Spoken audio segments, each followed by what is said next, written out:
আসসালামু আলাইকুম। আমি আজকে আলু কাবলি তৈরি করব। আলু কাবলি আগে থেকে ভিজিয়ে রেখেছিলাম। কাবলিগুলো 4-5 ঘন্টা ভিজিয়ে রেখেছিলাম। এখন সিদ্ধ বসিয়ে দিয়েছি 2টা আলুর সাথে নিয়ে। এখন একে একে কী দিয়ে করবো একে একে সব উপকরণ কেটে নিলাম। টমেটো কুচি, শসা কুচি, ধনেপাতা, মরিচ আর 3টা পেঁয়াজ ভালোভাবে ঢেলে নিয়েছি। সিদ্ধ হয়ে গেছে, আলুগুলো ছুলে নিয়েছি। এখন একে একে সব উপকরণ দিয়ে দিব। মরিচ কুচি, পেঁয়াজ কুচি,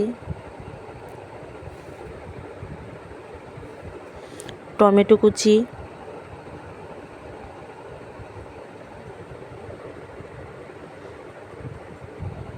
দিয়ে দেবো শসা,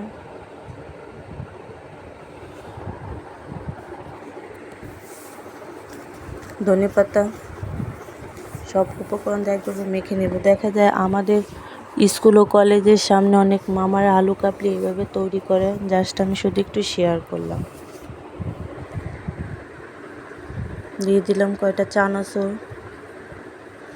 আপনারা আপনাদের মতো চানাচুর নিতে পারবেন বা মন মতো সব কিছু দিতে পারবেন, কম বেশি।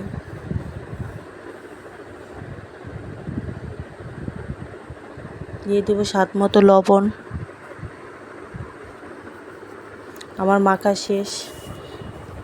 মাখানো যদি ভালো লেগে থাকে আমার চ্যানেলটা সাবস্ক্রাইব করে দেবেন, পাশে থাকবেন। আল্লাহ হাফিজ। আসসালামু আলাইকুম।